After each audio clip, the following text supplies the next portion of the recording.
काली गढ़ी की पहाड़ी।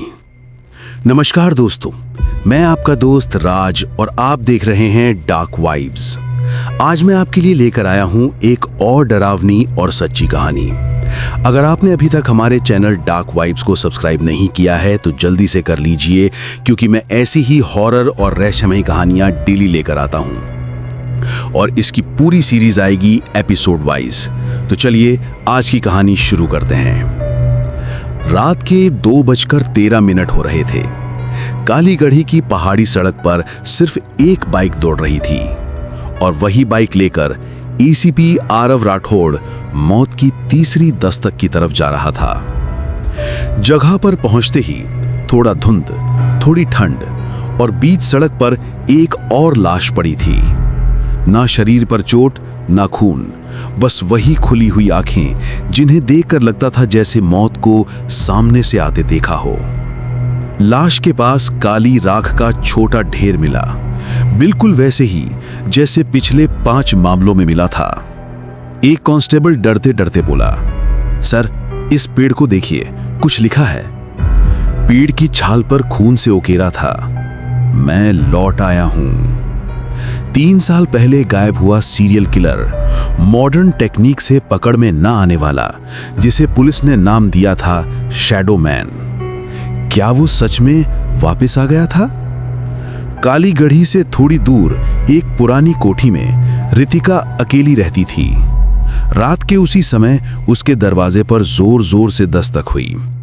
वो दरवाजा खुलती है, बाहर कोई नहीं, लेकिन जमीन पर पड़ी थी काली राख से भरी एक कांच की शीशी। रितिका के चेहरे पर डर साफ दिख रहा था। तभी बाइक की हेडलाइट दिखी और अंदर आया एसीपी आरव। रितिका गुस्से में बोली, आपके पुलिस वालों ने मेरे परिवार की मौत को हादसा कहा था, अब क्या चाहिए आपको? आरव बोला, तुम्हारे परिवार की मौत हादसा नहीं थी, वो उसी किलर का काम था जो अब वापस आ गया है। रितिका धीरे से बोली, मेरी मां कहती थी हमारे खानदान ने सदियों पहले एक तांत्रिक की मृत आत्मा को कैद किया था, शायद वही आजाद हो गई है। तभी कमरे की लाइट्स तेजी से झिलमिलाने लगी, बल्ब फटा और पूरा कमरा अंधेरे में डूब गया। टॉर्च ऑन करते ही दीवार पर लाल खून से लिखा था, रितिका तेरा नंबर अगला है। रितिका चीख उठी।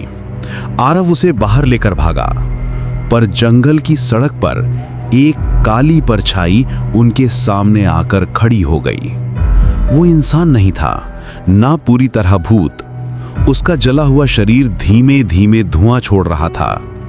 रितिका रोते हुए बोली, ये वही है जो मरने के बाद भी जला नहीं था। अचानक वो परछाई बिजली की रफ्तार से उनकी ओर भागी। आरव ने पिस्टल निकाली और गोली चलाई। धड़ धड़ धड़, परछाई गायब हो गई। कुछ सेकंड बाद पीछे से आवाज आई, आरव। और ठीक उसी पल जैसे ही आरव पीछे मुड़ा, उस काली परछाई ने अपना जला हुआ हाथ धीरे धीरे आरव की गर्दन पर रखा और फुसफुसा कर कहा, तू मुझे रोक नहीं सकता, क्योंकि अगला शिकार तू खुद है।